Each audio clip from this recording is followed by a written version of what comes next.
Hello दोस्तों, स्वागत है आपका अपने चैनल अंसारी जॉब में।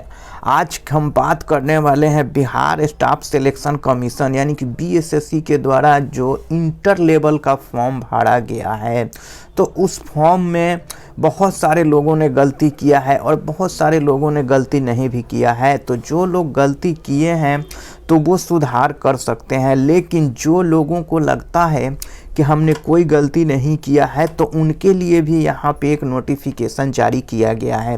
तो उस नोटिफिकेशन को अभी हम देखेंगे आगे, लेकिन देखिए दोस्तों, आप कैसे इसमें सुधार कर सकते हैं, आप जा सकते हैं। तो देखिए, सबसे पहले आपको जाना होगा बीएसएससी के ऑफिशियल वेबसाइट पर। देखिए दोस्तों, यहाँ पे ये है, यही आप लॉगिन कीजिएगा ऑनलाइन bssc.com पे, तो वहाँ का ये पेज खुलेगा। फिर वहाँ पे आप फर्स्ट पे क्लिक कीजिएगा, फर्स्ट लिंक पे ही।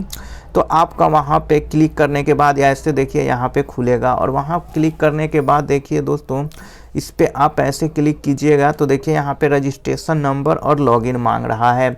तो यहाँ पे आपको रजिस्ट्रेशन नंबर डालना है, यहाँ पे आपको पासवर्ड डालना है, और ये डालने के बाद और देखिए यहाँ पे इंटर कैप्चा कोड, इस कोड को डाल देना है, ये जो कोड है नीचे में, और उसके बाद लॉगिन कीजिएगा तो आपका फॉर्म खुलेगा। वहाँ पे आप सुधार कर सकते हैं और अपने डॉक्यूमेंट्स को भी अपलोड कर सकते हैं। तो ये तो हो गया कि कैसे आप कीजिएगा। चलिए अब हम आपको दिखाते हैं दोस्तों कि नोटिफिकेशन में क्या कहा गया था।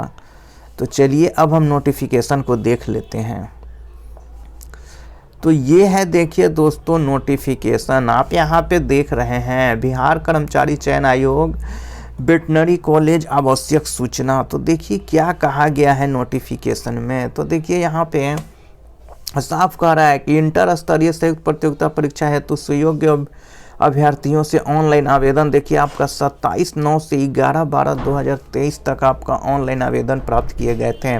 देखिए, कुछ अभ्यर्थियों द्वारा ऑनलाइन आवेदन की त्रुटियों में सुधार हेतु एक अवसर उपलब्ध कराए जाने का अनुरोध किया गया था।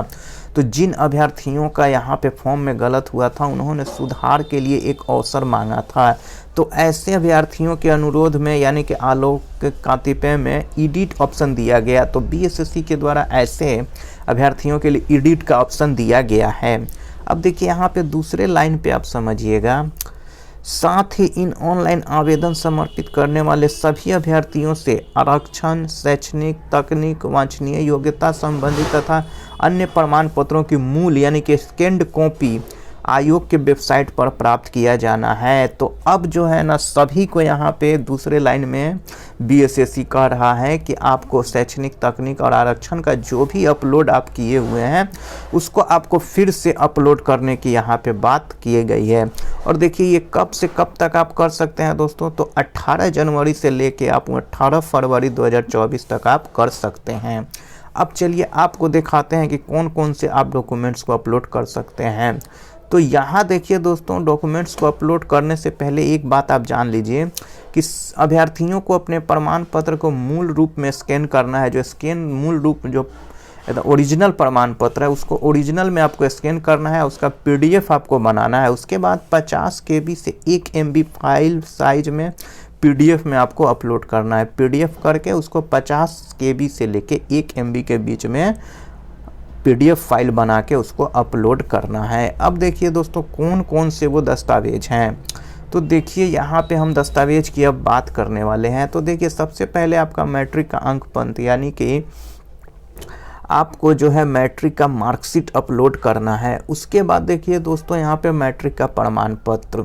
उसके बाद देखिए यहाँ पे इंटर का अंक पत्र यानी कि इंटरमीडिएट का मार्कशीट। उसके बाद देखिए इंटरमीडिएट का प्रमाण पत्र यानी कि सर्टिफिकेट।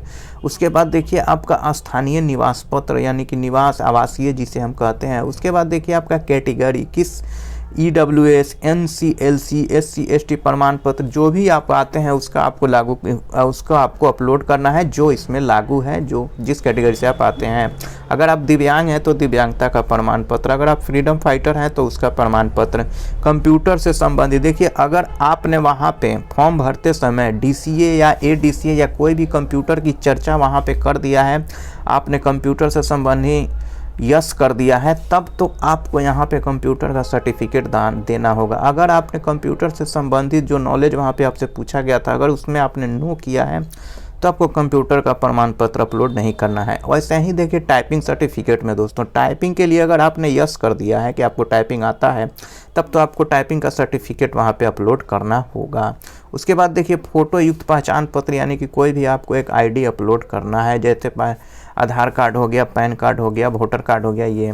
उसके बाद यहाँ पे देखिए दोस्तों भूतपूर्व सैनिक प्रमाण पत्र, अगर आप एक्स सर्विसमैन हैं तो उसका भी आपको प्रमाण पत्र देना होगा, या अगर आप कहीं संविदा पे कार्यरत हैं तो उसका भी प्रमाण पत्र आपको देना है।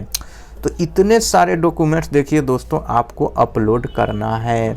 अब देखिए इंटरमीडिएट का जो प्रमाण पत्र होता है उसमें बहुत सारे लोगों के पास जो है ना ये प्रोविजनल सर्टिफिकेट होगा। तो अगर आपके पास अभी प्रमाण पत्र सर्टिफिकेट नहीं है तो आप इसको प्रोविजनल को अपलोड कर सकते हैं, लेकिन हाँ दोस्तों आगे के लिए आप कॉलेज से अपना निकाल कर रख लीजिएगा। तो ये है दोस्तों नोटिफिकेशन, और कहाँ से आपको अपलोड करना है ये सब मैंने आपको बता दिया है। तो अगर ये वीडियो आपको अच्छा लगा है तो इस वीडियो को आप लाइक ज़रूर कर दीजिएगा और साथ ही अपने दोस्तों में भी शेयर कीजिएगा। तो मिलते हैं कल एक लेटेस्ट जॉब के साथ। जय हिंद।